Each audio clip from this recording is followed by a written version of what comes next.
Hello everyone, welcome to our channel political science with PS. तो आज की इस वीडियो में हम डिस्कस करने वाले हैं यूजीसी नेट पॉलिटिकल साइंस की यूनिट 1 पॉलिटिकल थ्योरी यानी राजनीतिक विचार।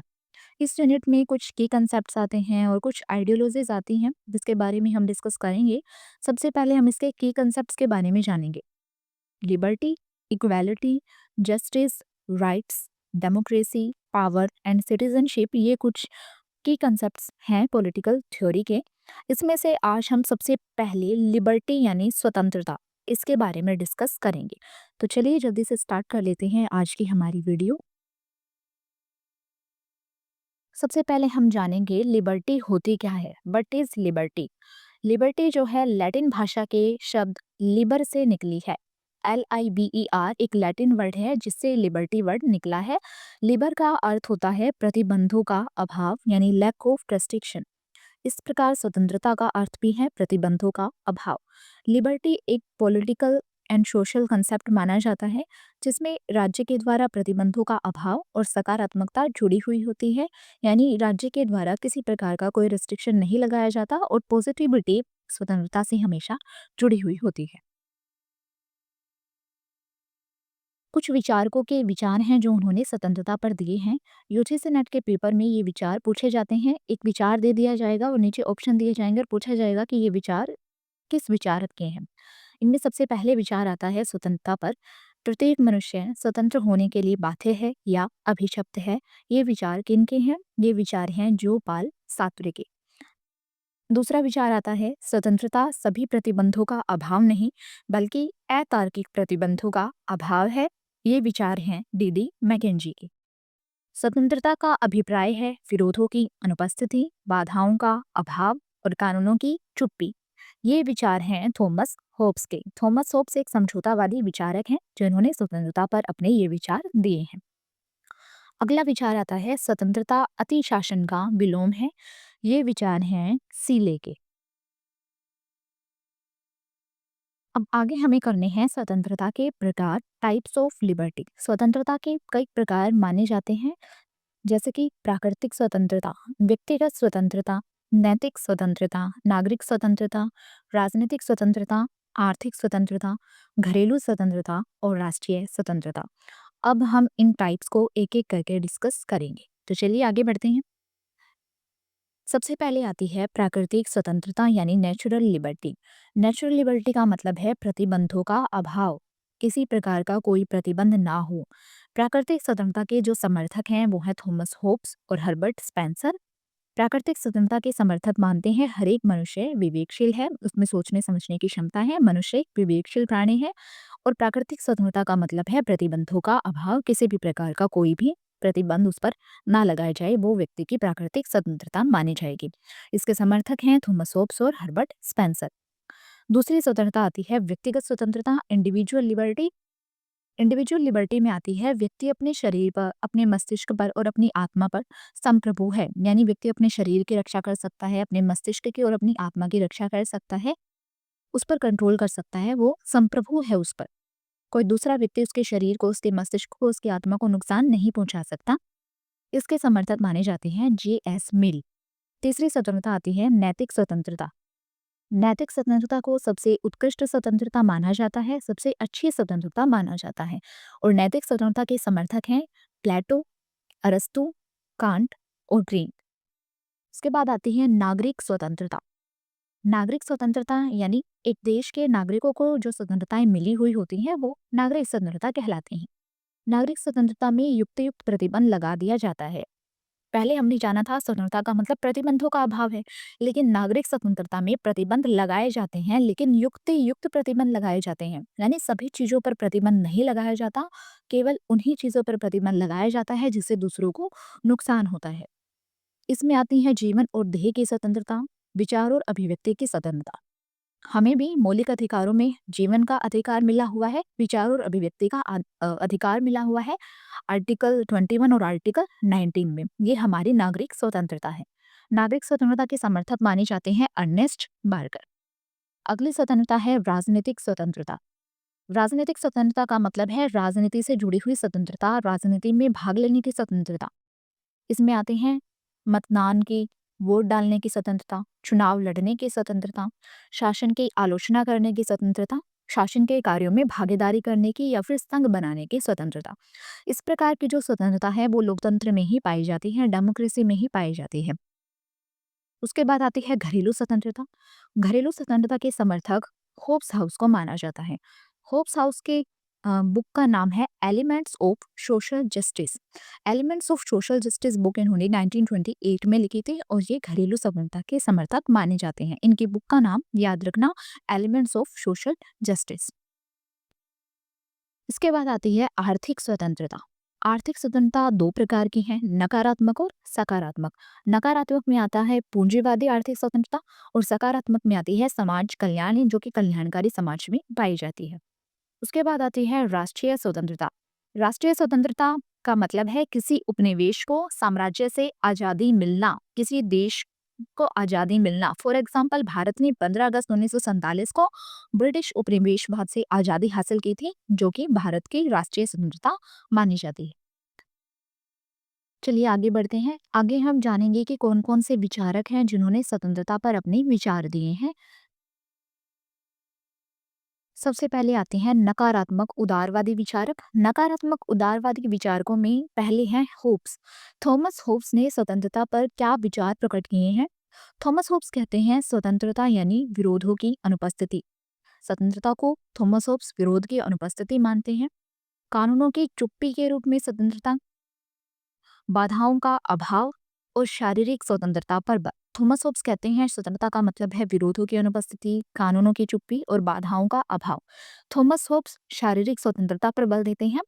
होब्स के अनुसार बाधाओं या फिर बाहरी हस्तक्षेप की अनुपस्थिति ही स्वतंत्रता प्राप्ति के लिए सर्वोचित दशा है। बाधाओं की अनुपस्थिति या बाहरी इंटरफेयर ना हो, वो स्वतंत्रता की सर्वोचित दशा है। स्वतंत्रता के विषय में ऐसी समझ नकारात्मक स्वतंत्रता कहलाती है। स्वतंत्रता की ये विचारधारा नकारात्मक कहलाती है, नेगेटिव लिबर्टी है। नेगेटिव लिबर्टी के समर्थक माने जाते हैं थॉमस होब्स, जिनके विचार हैं ये स्वतंत्रता पर। उसके बाद आते हैं जॉन लोक। जॉन लोक के बुक का नाम है two treaties on of government. Two treaties of government, जो कि उन्होंने 1689 में लिखी थी। ये बुक का नाम याद रखना, जॉन लोक के बुक का नाम two treaties of government 1689। John Locke के अनुसार जहाँ विधि नहीं वहाँ स्वतंत्रता नहीं, यानी जहाँ पर कानून नहीं वहाँ पर स्वतंत्रता भी नहीं हो सकती। बिना कानूनों के स्वतंत्रता नहीं हो सकती। जॉन लोक ने 3 प्रकार की प्राकृतिक स्वतंत्रताएं बताई हैं या प्राकृतिक अधिकार बताए हैं: जीवन, स्वतंत्रता और संपत्ति। जीवन का अधिकार, स्वतंत्रता का अधिकार और संपत्ति का अधिकार, इसको हम ऐसे याद रख सकते हैं LLP, life, liberty and property. ये 3 प्राकृतिक अधिकार बताते हैं जॉन लोक। जॉन लोक ने प्राकृतिक अधिकारों में स्वतंत्रता के अधिकार को सार्वभौमिक अधिकार माना है। ये जो 3 प्राकृतिक अधिकार जॉन लोक ने बताए, इनमें से जो लिबर्टी का राइट है वो यूनिवर्सल राइट माना है। साथ ही उसने स्वतंत्रता और स्वच्छंदता में भी अंतर माना है। स्वतंत्रता और स्वच्छंदता में भी अंतर मानते हैं जॉन लोक। स्वतंत्रता के उपयोग में यह ध्यान रखा जाता है कि इससे दूसरों को हानि ना पहुंचे। स्वतंत्रता का मतलब है हम अपना काम करें लेकिन दूसरों को हानि ना पहुंचाएं, और स्वच्छंदता का मतलब है हम अपना काम करते रहें, दूसरों को चाहे नुकसान हो या ना हो। इन दोनों के बीच में डिफरेंस बताते हैं जॉन लोक। तीसरे विचारक आते हैं हर्बर्ट स्पेंसर। हर्बर्ट स्पेंसर की बुक का नाम है man versus state. Man versus state. Darwin के जीव विज्ञान से संबंधित सिद्धांत योग्यतम की उत्तरजीविता। डार्विन ने जीव विज्ञान में एक सिद्धांत दिया था, योग्यतम की उत्तरजीविता, यानी जो योग्य है वही जिएगा। इस सिद्धांत को स्पेंसर ने सामाजिक क्षेत्र में लागू किया है। डार्विन ने ये सिद्धांत जीव विज्ञान में लागू किया था और स्पेंसर इसी सिद्धांत को सामाजिक क्षेत्र में लागू करते हैं। स्पेंसर के अनुसार राज्य इसलिए विद्यमान है क्योंकि समाज में अपराध विद्यमान है। जब तक समाज में अपराध होंगे तब तक राज्य की भी आवश्यकता रहेगी। यदि समाज में अपराध नहीं होगा तो राज्य की आवश्यकता भी नहीं होगी। यानी राज्य क्यों है? क्योंकि समाज में अपराध है।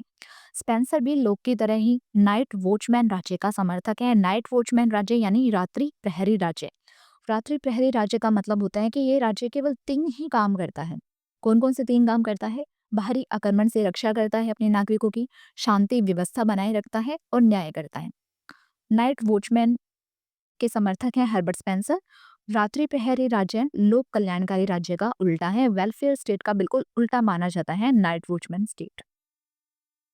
अगले विचारक हैं एडम स्मिथ।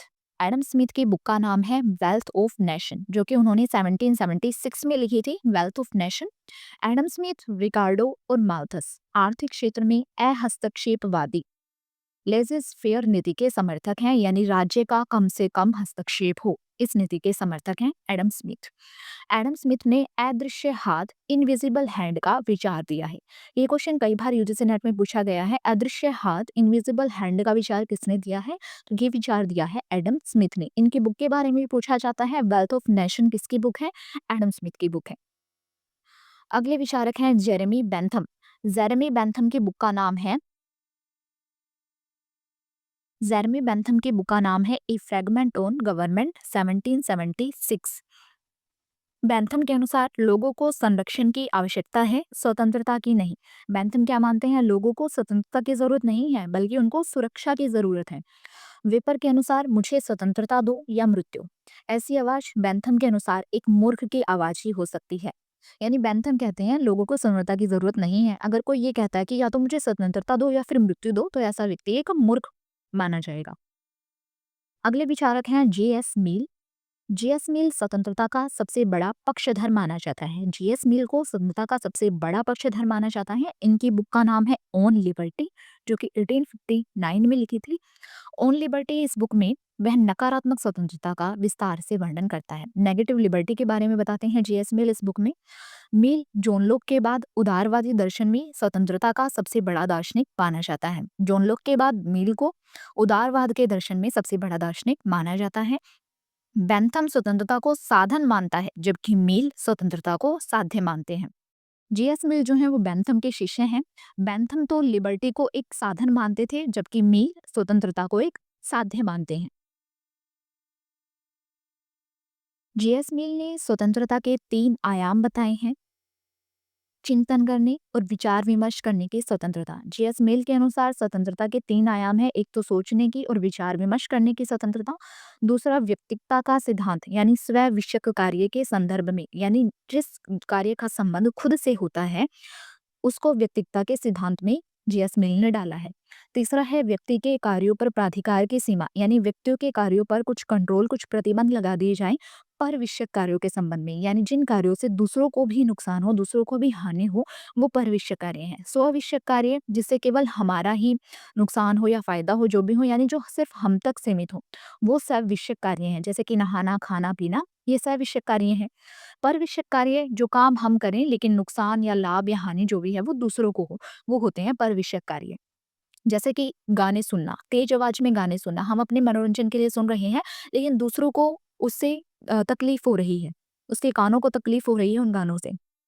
तो ये परविषयक कार्य हैं, जो कि जीएस मिल ने 3 आयाम बताए हैं: सोचने की, विचार विमर्श करने की स्वतंत्रता, स्वविषयक कार्य के संदर्भ में व्यक्तिकता का सिद्धांत, और प्रविषयक कार्यों के संबंध में व्यक्ति के कार्यों पर कुछ कंट्रोल की, कुछ प्राधिकार की सीमा।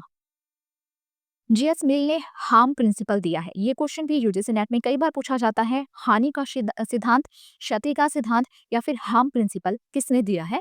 ये दिया है जीएस मिल ने। जीएस मिल की बुक ऑन लिबर्टी के फर्स्ट चैप्टर में ये सिद्धांत वर्णित है। इस सिद्धांत के अनुसार कोई भी कार्य जो सहमति पर आधारित ना हो वह क्षति की श्रेणी में आता है। यानी जिस कार्य पर सहमति ना हो तो उसको हम हार्म की श्रेणी में, क्षति की श्रेणी में डाल देंगे। मिल ने स्वतंत्रता के 2 प्रकार बताए हैं। जीएस मिल ने स्वतंत्रता के 2 प्रकार बताए हैं। एक है विचार और अभिव्यक्ति की स्वतंत्रता। ये पूर्णतः अप्रतिबंधित है, यानी इस पर किसी भी प्रकार का प्रतिबंध नहीं लगाया जा सकता। मिल के अनुसार अपने विचार प्रकट करने की या फिर अपने आइडिया को एक्सप्रेस करने की, विचारों को प्रकट करने की जो स्वतंत्रता है वो पूरी तरह से अप्रतिबंधित है। किसी प्रकार का उस पर कोई कंट्रोल नहीं रखा जा सकता। दूसरी स्वतंत्रता ये बताते हैं कार्यों की स्वतंत्रता। कार्यों की स्वतंत्रता में 2 प्रकार की स्वतंत्रता बताते हैं। स्वविषयक, यानी व्यक्तिगत कार्य, इसमें बंधनों का अभाव है। अगर व्यक्ति स्वविषयक कार्य कर रहा है तो उस पर कोई भी बंधन नहीं लगाया जाएगा। कार्यों की स्वतंत्रता में ही दूसरा टाइप आता है परविषयक कार्य, यानी सामाजिक कार्य। जिस कार्य से दूसरों को भी हानि हो वो परविषयक कार्यों में आते हैं। इन पर युक्तियुक्त प्रतिबंध लगाया जा सकता है, यानी इन पर कुछ कंट्रोल लगाया जा सकता है। और इसी कार्य को पर विषयक कार्य को ही हानि या क्षति के सिद्धांत में रखा जाता है। हानि या क्षति का जो सिद्धांत है जीएस मिल का, वो मेनली पर विषयक कार्यों पर ही फोकस्ड है। मिल शुरुआत में एक नकारात्मक उदारवादी था। शुरू में मिल ने नकारात्मक विचार दिए हैं लिबर्टी के बारे में, नकारात्मक उदारवादी था।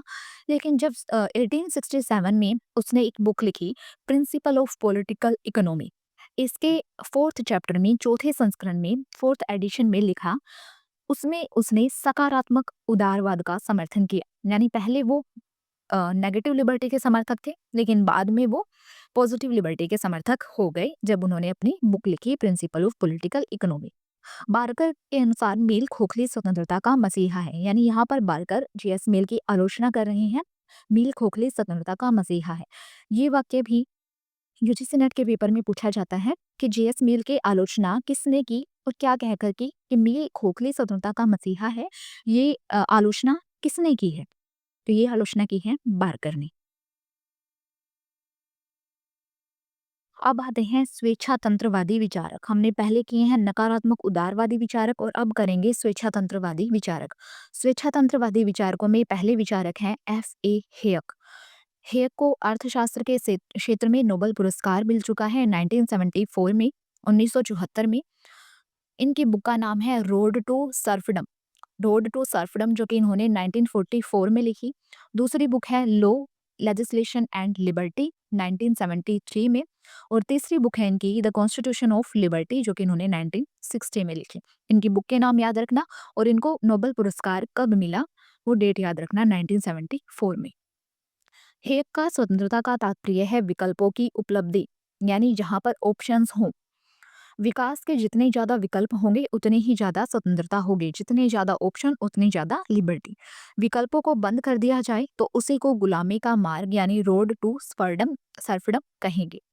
हेयर का क्या कहना है, जितने ज्यादा विकल्प होंगे उतनी ज्यादा स्वतंत्रता होगी, लेकिन जब इन विकल्पों को बंद कर दिया जाए, विकल्पों को क्लोज कर दिया जाए, तो हम उसको कहेंगे रोड टू सर्फडम। जहां पर विकल्प ही ना हो वो है रोड टू सर्फडम, और जहां विकल्प होंगे तो उसका मतलब है स्वतंत्रता है।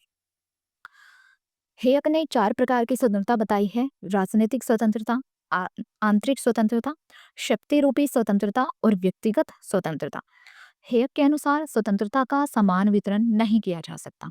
समाज में सबको थोड़ी थोड़ी स्वतंत्रता मिलने से अच्छा है कि कुछ लोगों को पूरी स्वतंत्रता मिल जाए, चाहे बाकी लोग उससे वंचित रह जाएं। एग्जाम्पल, जैसे मीठी रोटी के टुकड़े की बजाय किसी को पूरी रोटी दे दी जाए ताकि किसी एक का तो पेट भरे। यानी हेयर कहते हैं कि समाज में स्वतंत्रता का हम समान वितरण नहीं कर सकते। अगर सबको थोड़ी थोड़ी स्वतंत्रता दी जाएगी तो उसका क्या लाभ है? इससे अच्छा एक ही व्यक्ति को सारी स्वतंत्रता दे दी जाए या कुछ व्यक्तियों को ही पूरी स्वतंत्रता दे दी जाए ताकि वो तो आराम से रह सके। जैसे कि रोटी का एक एक टुकड़ा अगर हम सबको बांटे तो पेट किसी का नहीं भरेगा। इससे अच्छा है कि एक रोटी एक व्यक्ति को ही दे दी जाए ताकि कम से कम उसका पेट तो भरे। हेयक के घोर आलोचक हैं क्रिश्चियन बे। क्रिश्चियन बे ने हेयक की आलोचना की है। उन्होंने कहा है विशेष वर्ग का विशेष अधिवक्ता।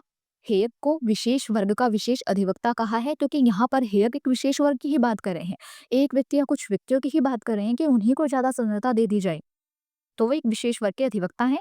और हेयक के दर्शन को क्रिश्चियन बे रूढ़िवादी समाज दर्शन और चिंतन की बंद प्रणाली कहकर इनकी आलोचना करते हैं।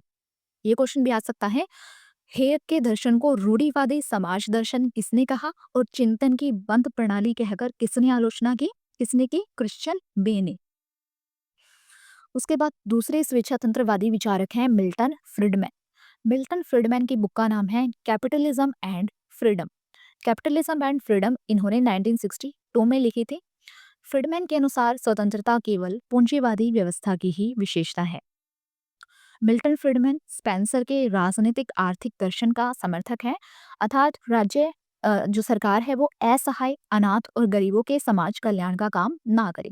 ये जितने भी स्वतंत्रवादी विचारक हैं ये सभी के कल्याण की बात नहीं करते बल्कि किसी विशेष वर्ग के कल्याण की बात करते हैं, इसलिए ये पूंजीवादी व्यवस्था के समर्थक माने जाते हैं। प्रतिस्पर्धात्मक पूंजीवाद से निजी उद्यम का स्वतंत्र विनिमय का उद्देश्य पूरा होता है, यही स्वतंत्रता की आवश्यक शर्त है। यानी सरकार गरीबों के कल्याण के काम ना करे, ऐसा मानते हैं मिल्टन फ्रीडमैन। मिल्टन फ्रीडमैन के अनुसार स्वतंत्रता का अर्थ है किसी व्यक्ति के साथ रहने वाले उसे किसी बात के लिए विवश ना कर सके, यानी जो व्यक्ति के साथ रहने वाले हैं वो उसे किसी बात के लिए फोर्स ना करें, व्यक्ति अपनी मर्जी से अपना काम कर सके, वो स्वतंत्रता है फ्रीडमैन के अनुसार। तीसरे विचारक हैं इजाया बर्ले। इजाया बर्लिन की दो बुक, ये बुक हमेशा यूजीसी नेट पेपर में पूछी जाती हैं। Two concepts of liberty 1958, four essays on liberty 1969, ये दोनों बुक हैं इजाया बर्लिन की। इजाया बर्लिन नकारात्मक और सकारात्मक स्वतंत्रता पर अपने विचार देते हैं। नकारात्मक और सकारात्मक स्वतंत्रता संबंधी पहला भेद थॉमस हिल ग्रीन ने, यानी टी.एच. ग्रीन ने किया था, लेकिन इसकी वास्तविक व्याख्या बर्लिन ने की है। नेगेटिव और पॉजिटिव लिबर्टी के बीच में डिफरेंस टी.एच. ग्रीन ने बताया था सबसे पहले, लेकिन इसकी जो व्याख्या है वो बर्लिन ने की है। नकारात्मक स्वतंत्रता का मतलब है फ्रीडम फ्रॉम से स्वतंत्रता, किसी काम से स्वतंत्रता नकारात्मक स्वतंत्रता मानी जाएगी। इसमें हमारी पॉलिटिकल लिबर्टी आती है, राजनीतिक स्वतंत्रता आती है, जो कि एग्लो अमेरिकन में पाई जाती है, एग्लो अमेरिका में पाई जाती है। दूसरा है सकारात्मक स्वतंत्रता। सकारात्मक स्वतंत्रता का मतलब है फ्रीडम टू, कुछ करने की स्वतंत्रता, वो थी फ्रीडम फ्रॉम, और ये है फ्रीडम टू, कुछ करने की स्वतंत्रता। सकारात्मक स्वतंत्रता पाई जाती है सोशल और इकोनॉमिक लिबर्टी। सकारात्मक स्वतंत्रता में आती है सोशल एंड इकोनॉमिक लिबर्टी, उसमें आती है पॉलिटिकल लिबर्टी। जो ये पॉजिटिव लिबर्टी है वो महाद्वीपीय यूरोपीय परंपरा में पाई जाती है। तो इजाया बर्लिन ने नकारात्मक और सकारात्मक स्वतंत्रता के बीच में डिफरेंस बताया है। फ्रीडम फ्रॉम है नेगेटिव लिबर्टी, फ्रीडम टू है पॉजिटिव लिबर्टी। इजाया बर्लिन के अनुसार राज्य केवल नकारात्मक स्वतंत्रता की रक्षा कर सकता है, सकारात्मक स्वतंत्रता उसके कार्य क्षेत्र में नहीं आती। सकारात्मक स्वतंत्रता राज्य के कार्य क्षेत्र में नहीं है, राज्य केवल नेगेटिव लिबर्टी की ही रक्षा करेगा। जो जैसा है वैसा है। इजाया बर्लिन कहते हैं जो जैसा है वैसा है, यानी स्वतंत्रता स्वतंत्रता है, वह ना तो समानता हो सकती है, ना न्याय, ना संस्कृति या मानवीय सुख की प्राय नहीं हो सकती। यानी स्वतंत्रता को केवल स्वतंत्रता ही माना जाना चाहिए। स्वतंत्रता को हम समानता नहीं कह सकते, हम न्याय नहीं कह सकते, संस्कृति या मानवीय सुख की प्राय नहीं कह सकते हम स्वतंत्रता को। स्वतंत्रता केवल स्वतंत्रता है। स्वतंत्रता का न्याय और समानता से कोई भी संबंध नहीं है। स्वतंत्रता का अच्छी सामाजिक और आर्थिक दशा से भी कोई संबंध नहीं है। स्वतंत्रता केवल स्वतंत्रता है। इसाया बर्लिन का एक विचार है, अगर कोई व्यक्ति बाज की तरह उड़ नहीं सकता या व्हेल की तरह तैर नहीं सकता तो उसकी अपनी कमी है। उसमें कुछ कमी है, तभी वो बाज की तरह नहीं उड़ रहा या व्हेल की तरह नहीं तैर रहा।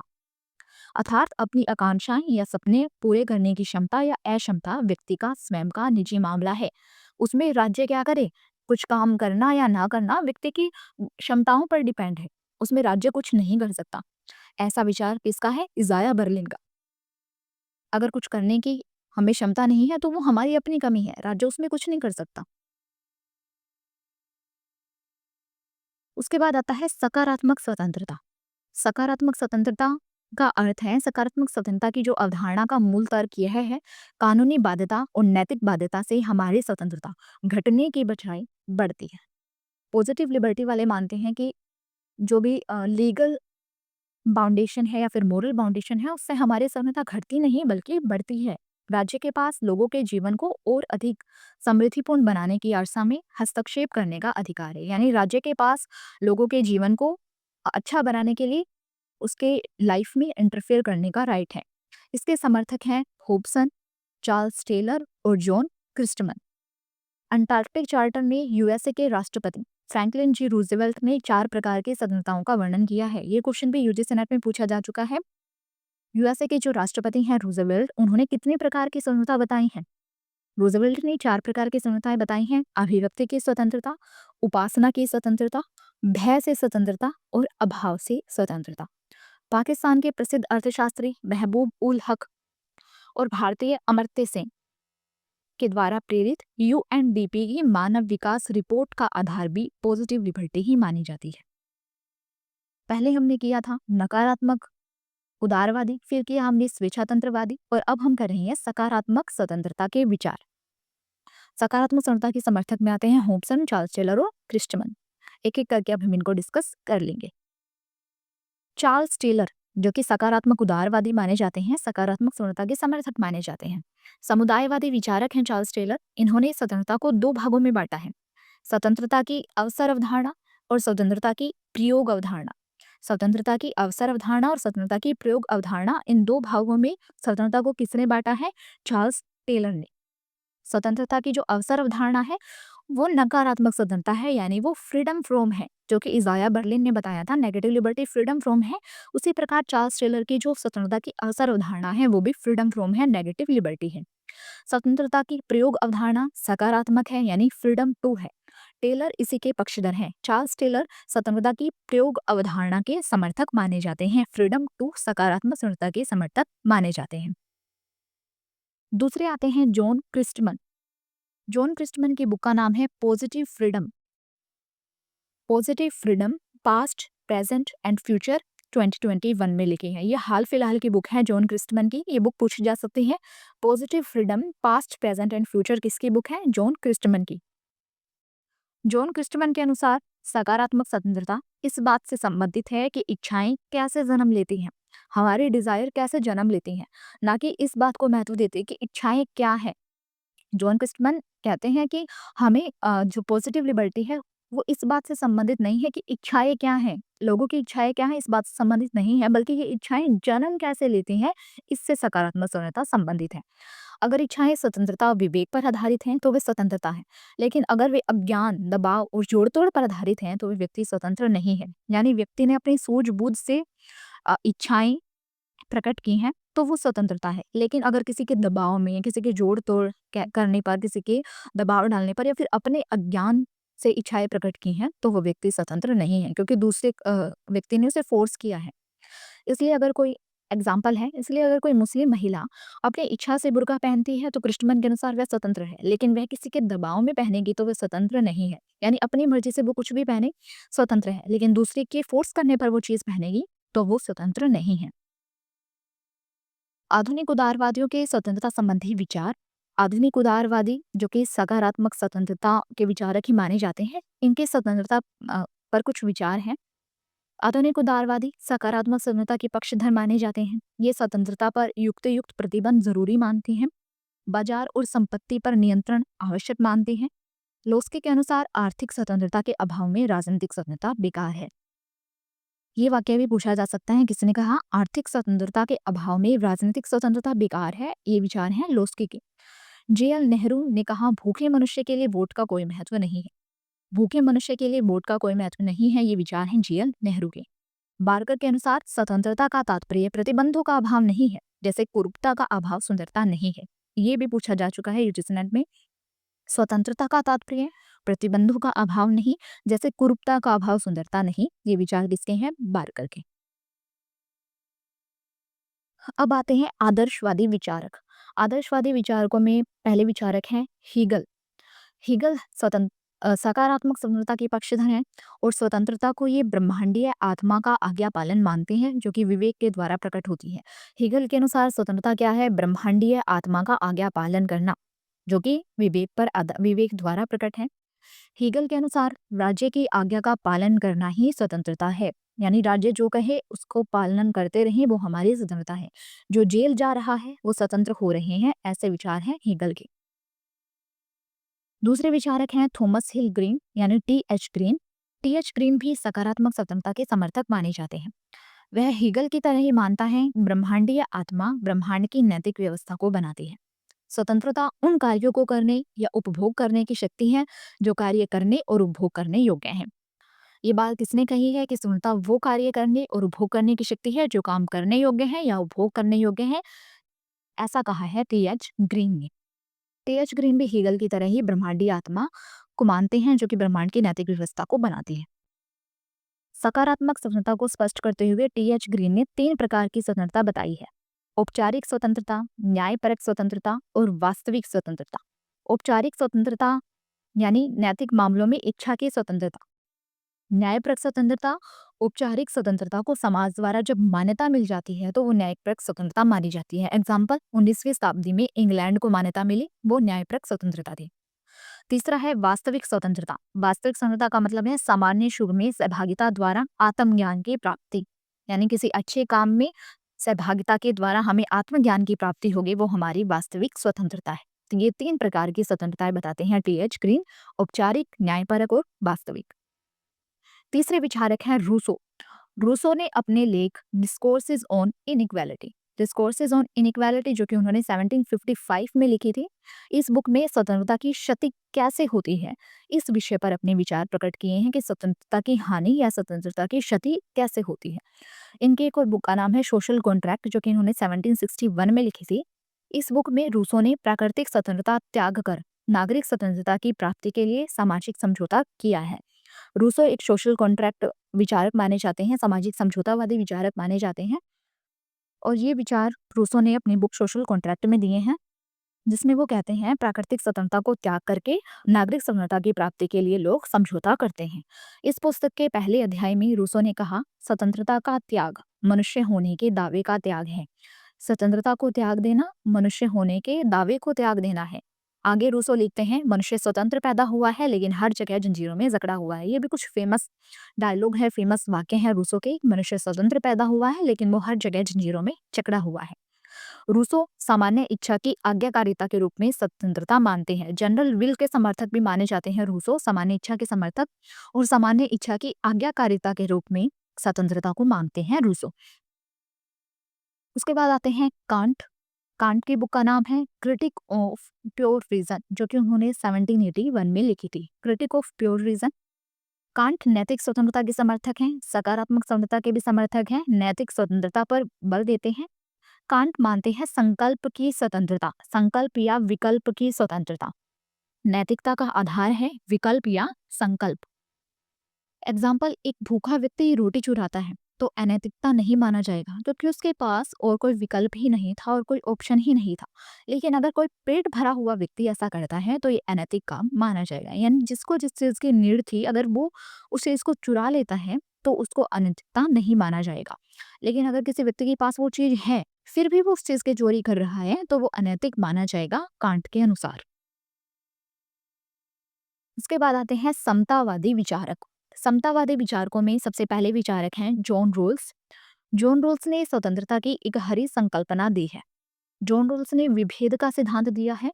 विभेद का सिद्धांत असमान वितरण की अनुमति देता है। असमान वितरण की अनुमति यानी समाज में समान वितरण ना हो, असमान वितरण हो, गरीबों को ज्यादा चीजें दी जाएं, बशर्ते कि ऐसी असमानताएं वंचित वर्ग के लिए अधिकतम रूप से लाभकारी हों। लेकिन जो वितरण किया जा रहा है, जिन लोगों को चीजें दी जा रही हैं, उनके लिए वो लाभकारी हों।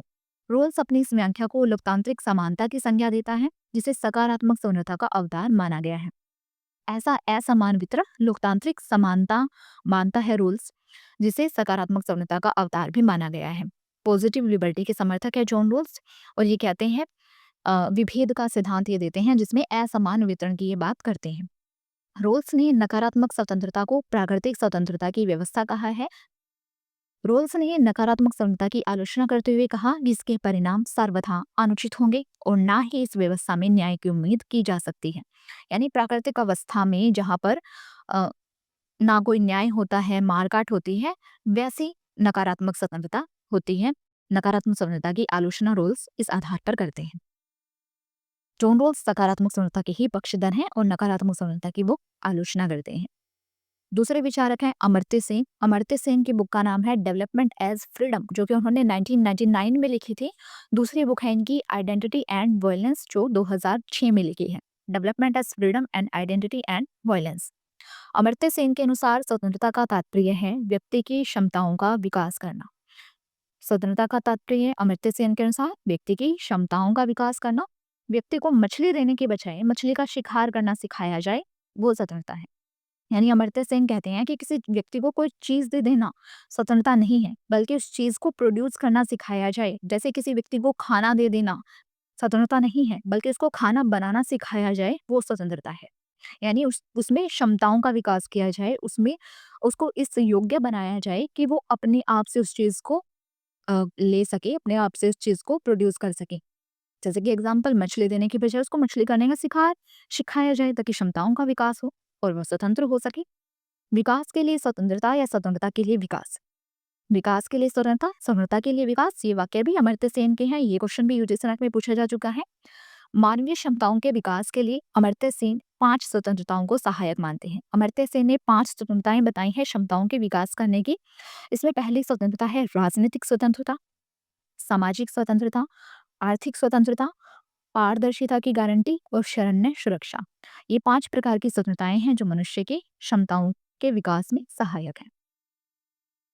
तीसरे विचारक हैं रोनाल्ड डवार्किन।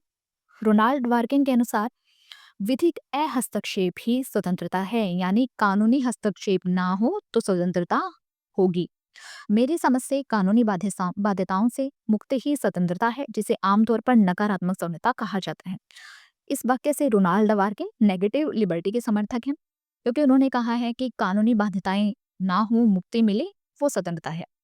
डवार्किन के अनुसार स्वतंत्रता एक स्वतंत्र विचार न होकर समानता का ही एक आयाम है। जो डवार्किन है वो स्वतंत्रता को अलग से कोई कंसेप्ट नहीं मानते, बल्कि स्वतंत्रता को समानता से ही जुड़ा हुआ मानते हैं। अगले विचारक हैं सीबी मैकफरसन। सीबी मैकफरसन की बुक का नाम है the real world of democracy, जो कि उन्होंने 1965 में लिखी थी। The real world of democracy और डेमोक्रेटिक थ्योरी ऐसे इन रिट्राइवल, ये बुक भी पूछी जा चुकी है।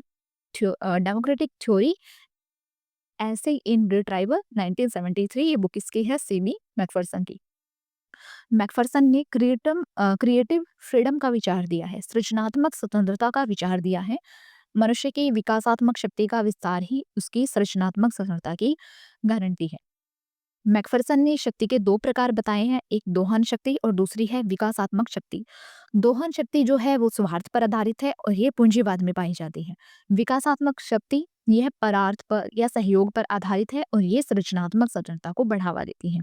सेबी मैकफरसन विकासात्मक शक्ति के ही समर्थक हैं, यानी सृजनात्मक स्वतंत्रता के समर्थक हैं। उसके बाद आते हैं जगदीश भगवती। जगदीश भगवती जो हैं समतावादी भारतीय विचारक हैं और अर्थशास्त्री हैं, इंडियन थिंकर हैं। इनकी बुक है वर्ल्ड इकोनॉमी।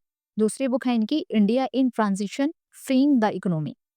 ये जगदीश भगवती जो है इंडियन थिंकर है, इसलिए ये यूजीसी नेट में पूछे जा सकते हैं, इनके बुक पूछी जा सकती हैं। World economy and India in transition, freeing the economy.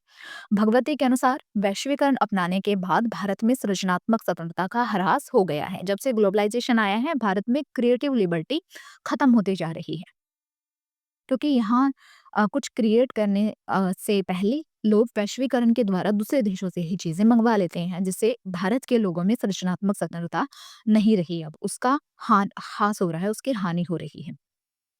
उसके बाद आते हैं मार्क्सवादी विचारक। मार्क्सवादी विचारक स्वतंत्रता की मार्क्सवादी संकल्पना देते हैं। मार्क्सवादियों के अनुसार स्वतंत्रता का मतलब है विच्छिन्नता का अंत, मानवीय रचना धर्मता की अभिव्यक्ति और आत्मसिद्धि स्वतंत्रता है।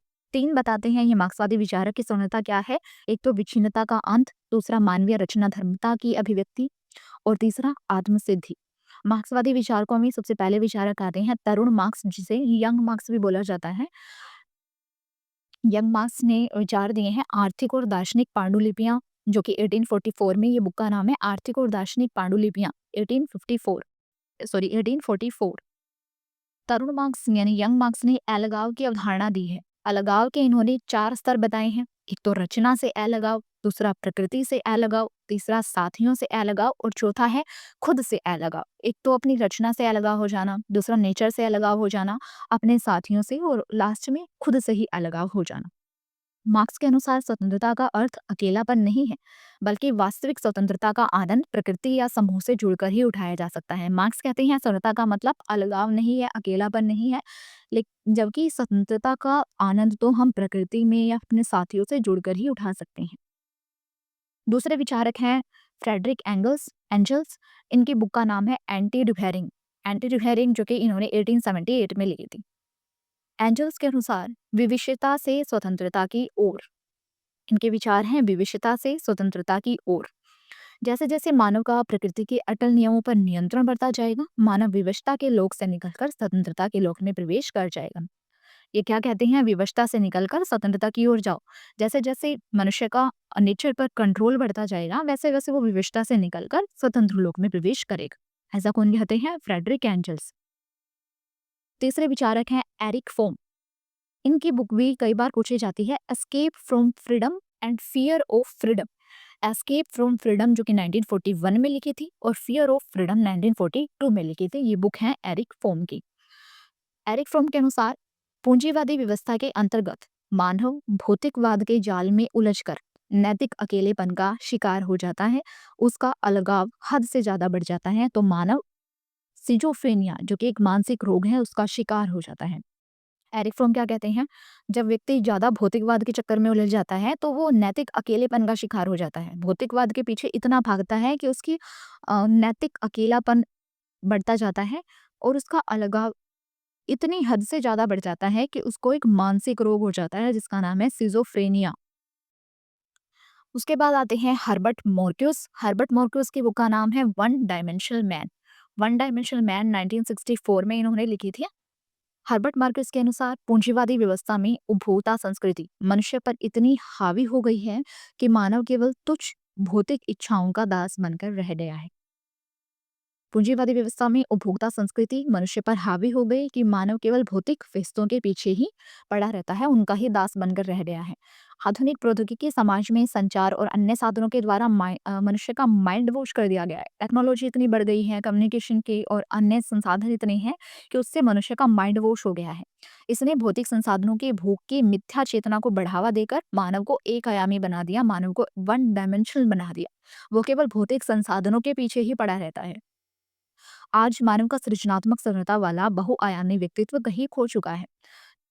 मल्टी डायमेंशन नहीं रहा, आज का मनुष्य केवल वन डायमेंशन हो गया है जो कि भौतिक संसाधनों के पीछे ही पड़ा रहता है, उसमें सृजनात्मकता कहीं खो गई है। व्यक्ति सोने के पिंजरे में बंद होकर मुक्त आकाश में उड़ने का आनंद भूल चुका है। मॉर्क्यूस कहते हैं कि व्यक्ति सोने के पिंजरे में बंद हो गया है, वो केवल भौतिकवाद के पीछे ही पड़ा रहता है, मुक्त आकाश में उड़ने का यानी सृजनात्मक स्वतंत्रता का आनंद वो भूल चुका है। तीसरे विचारक हैं हैबरमास। हैबरमास की बुक का नाम है लेगिटिमेशन क्राइसिस। ये बुक भी पूछी जा चुकी है। लेगिटिमेशन क्राइसिस 1973 में लिखी थी ये बुक। हैबरमास के अनुसार स्वतंत्रता ने पूंजीवाद के सामने वैधता का संकट खड़ा कर दिया है। आधुनिक उदार लोकतंत्र में मनुष्य की तर्क बुद्धि उसे साध्य या सकारात्मक स्वतंत्रता नहीं सिखाती, बल्कि साधनों का संगठन करना सिखाती है।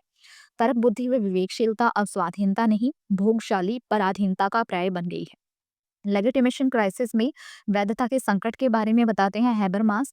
हैबरमास कहते हैं कि आधुनिक जो उदार लोकतंत्र है इसमें मनुष्य की जो तर्क बुद्धि है उसे सकारात्मक संहिता के बारे में नहीं सिखाती, बल्कि उसकी तर्क बुद्धि क्या सिखाती है, साधनों को संगठित करना, साधनों को इकट्ठा करना।